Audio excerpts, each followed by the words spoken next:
Mires el teu bany i penses: això necessita un canvi. Vas a Bauhaus. Vull un mirall. T'assessoren. Vinga, canvio el moble també. En vols més? És que mira quins preus. I sense moure un dit, fet. Bany reformat. Reforma la teva casa amb Bauhaus. Imagina, crea, sorprèn-te. Bauhaus.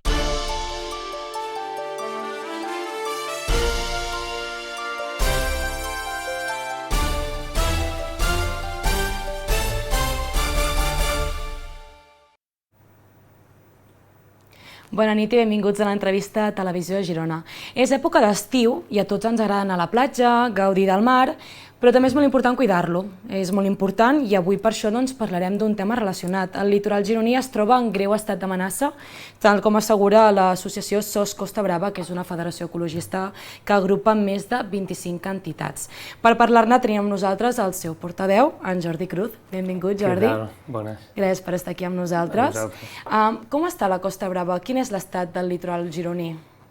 Home, en general, jo m'aniria fins i tot més enllà. El Mediterrani, segons els científics, ara s'ha convertit en el mar més contaminat del planeta i el mar més sobreexplotat. Evidentment, la Costa Brava no és menys. Aquí tenim una explotació molt gran, tenim unes temperatures de l'aigua que està creixent, tenim plantes invasores, tenim aquest problema de massificació, d'embarcacions, de gent, també a la part del litoral. Realment està en una situació complicada, i no ho diem nosaltres, sinó que ja ho diuen els científics amb els estudis que van apareguent cada any. És una situació complexa i pensem que necessita de mesures urgents. A tot això hi ha situacions que no ajuden, com per exemple el robatori que es va denunciar ara fa més o menys un mes de 8 balises que delimitaven la zona de bany a cales de Palafrugell i Mont-ras. Són situacions que es repeteixen? És freqüent trobar-nos en situacions així o són fets puntuals? Ara feia anys, perquè de les darreres cales que es havien balisat en aquella zona del Peny, Can Roig Castell, va ser a Palamós. Al principi també va haver-hi molta oposició, es movien algunes balises, algunes crec recordar que també havien desaparegut, però en aquest cas l'Ajuntament de Palamós va ser molt ferm i ho va restaurar tot molt de pressa i ja s'ha normalitzat la situació. I en aquest cas feia molts anys que no es balisava cap zona i aquest any es va aconseguir balisar la cala del Crit, la cala del Badell i la cala de Cala Russa, la cala Massoni, tota aquella zona que pertany al municipi de Mont-ras. Malauradament hi ha tornat a haver-hi oposició i una minoria que no se sap qui ha sigut, els van arrencar la cala del Badell 2 vegades i en aquest cas l'administració no ha estat capaç de plantar cara en aquesta situació i segueixen sense balisar. Perquè quant d'importants són aquestes balises? De què ens protegeixen? Com protegeixen el medi marí? Depèn del lloc, pot protegir... A veure, el fons marí sempre el protegirà, perquè clar, ens diuen que aquí no hi ha posidònia, però hi ha moltes altres espècies.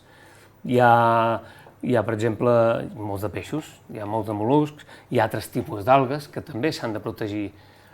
Però sembla que la gent l'únic que estem donant a conèixer és la posidònia, no? Però en aquest cas el que sí que protegeix és les persones.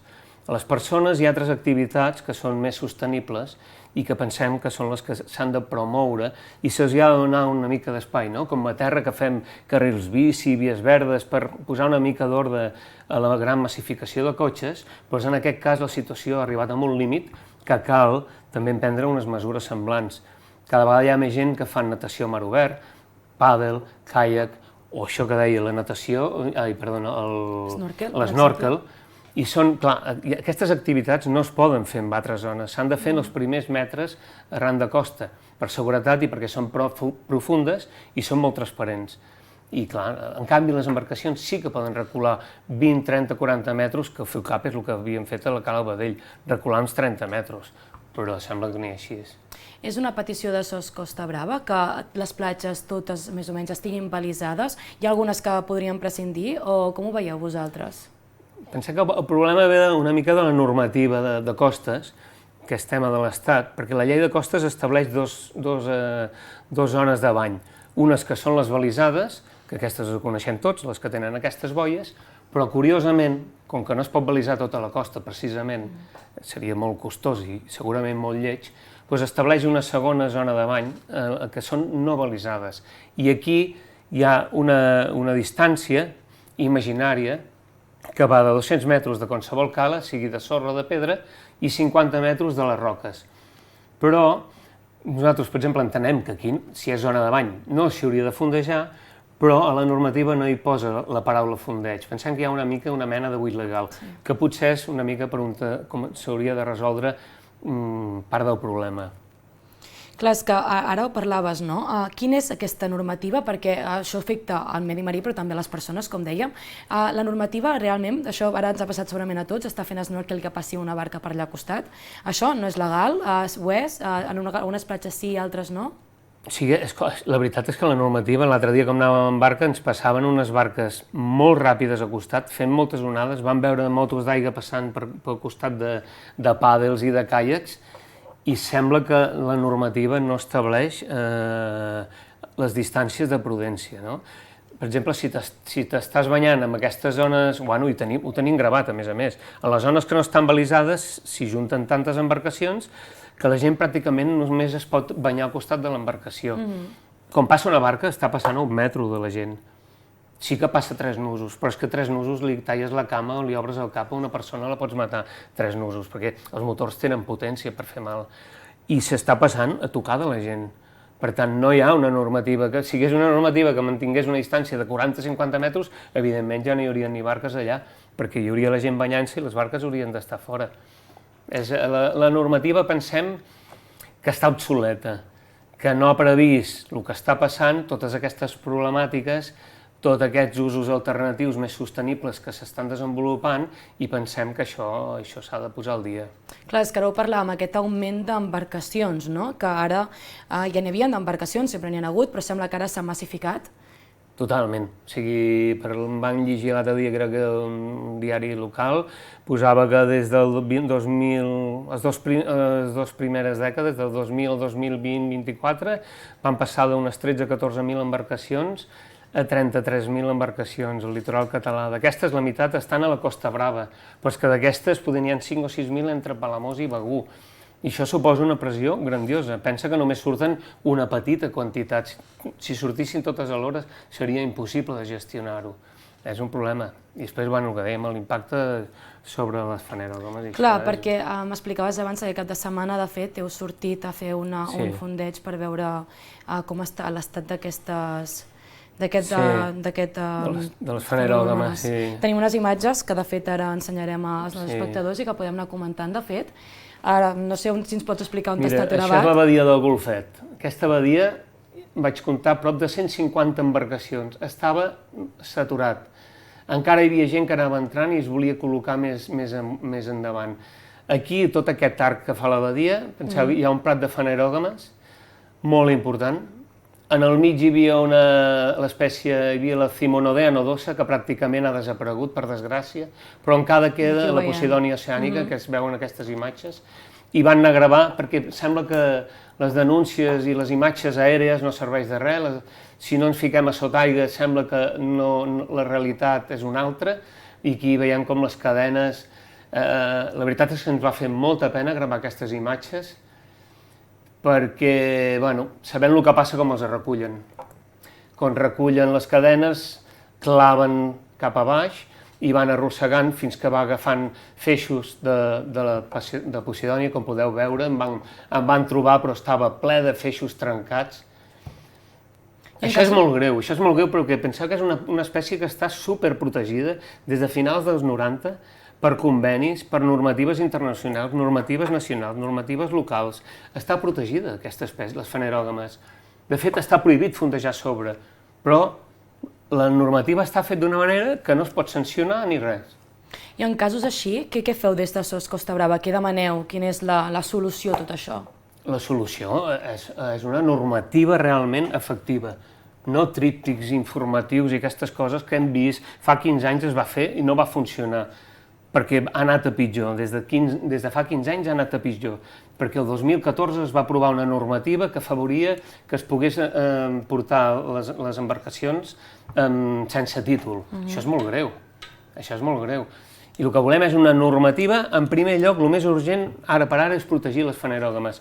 La Generalitat ha creat una cartografia molt ben parida, feta per científics, que estableix fins i tot una àrea de transició perquè si algú fundeix en aquella àrea, allà no hi ha fanerògama, però podria créixer cap allà. I el que volem és que aquesta normativa, aquesta cartografia, sigui d'ús obligatori. Perquè, per exemple, el tríptic porta una mica de cartografia, però amb una escala no es distingeix el golfet, no es distingeix, a part no GPS, el tríptic. En canvi, l'aplicació aquesta la fas anar amb el mòbil.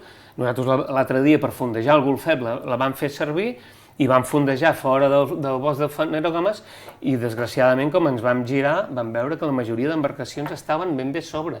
Seria tan fàcil com que la resta d'embarcacions fessin el mateix, però això ho han d'obligar ja a les escoles, als clubs nàutics. Per normativa s'ha obligatori l'ús d'aquesta cartografia. A partir d'allà, una altra normativa que s'ha de fer és facilitar les sancions.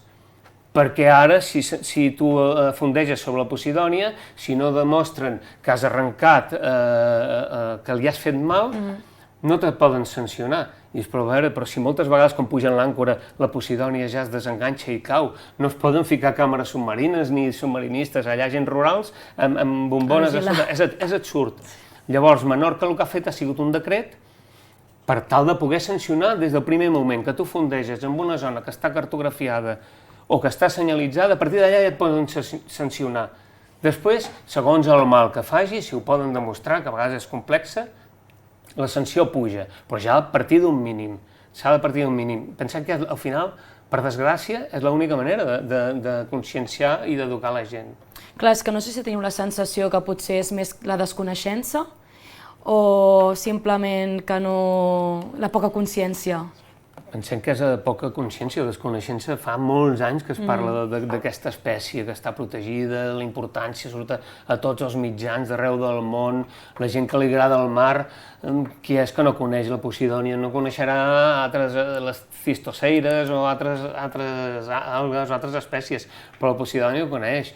I a vegades, justament, mentre van començar a gravar, una persona, per desgràcia, va ser després de tirar l'àncora, però es va tirar un jove amb ulleres i va veure que hi havia Posidònia, jo crec que també ens va veure que estaven gravant, això és veritat, i van moure la barca i van anar a fondejar fora.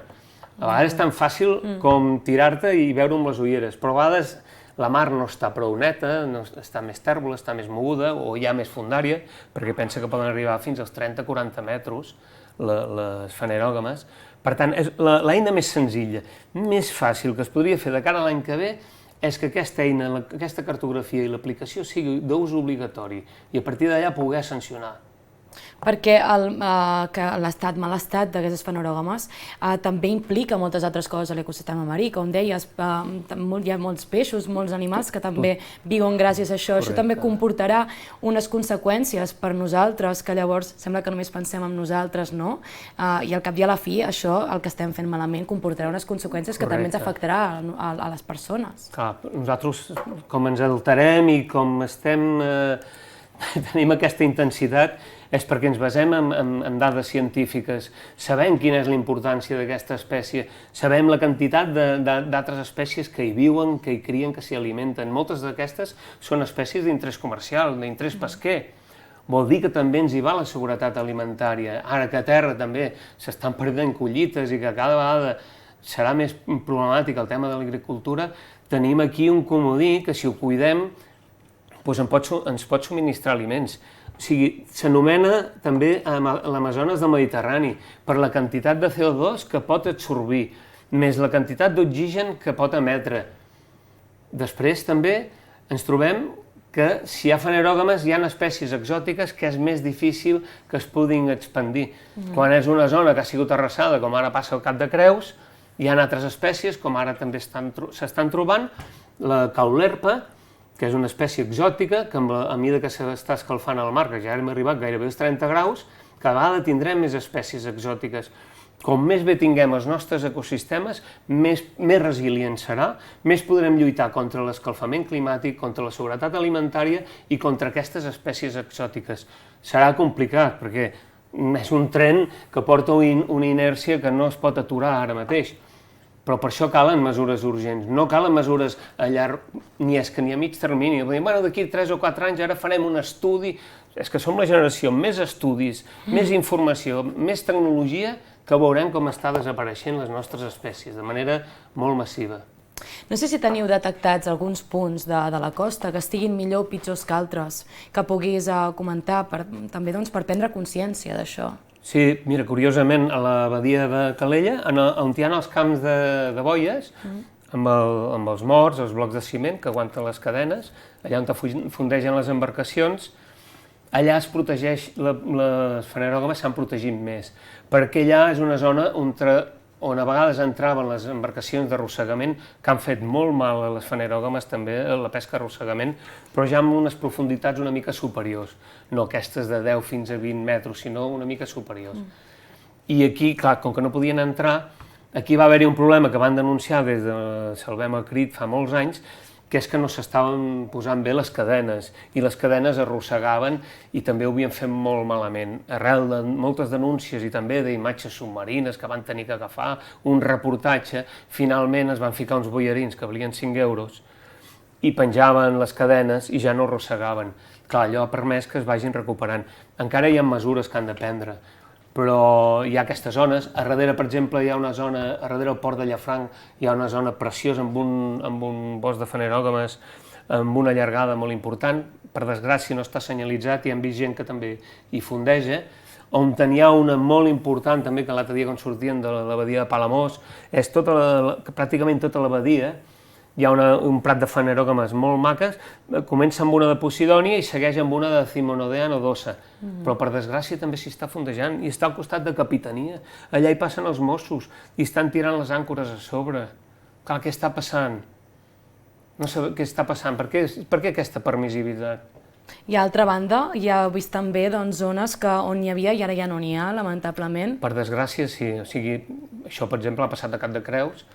Ara hi ha una zona que estan restaurant, la Posidònia, cosa molt complexa, perquè es fa a partir del fruit, i aquí a Catalunya pràcticament no dona fruit, bueno, a les Balears sí, i han d'anar a buscar fruits de fanerògames, perquè és una planta que fa flor i fa fruit, i germinar-los, i un cop germinats, amb una tècnica molt especial perquè no es moguin, en zones molt especials on no fondegi, on no hi hagi un onatge molt fort, és molt complex i costós. I s'està restaurant zones que van ser deteriorades i degradades pel fondeig massiu. Quan alhora estan permetent a la badia de Golfet, a Cala Pedrosa i en molts altres indrets que sabem que hi ha fanerògames, que surt de la cartografia, que només s'han de ficar les ulleres, l'estan destrossant.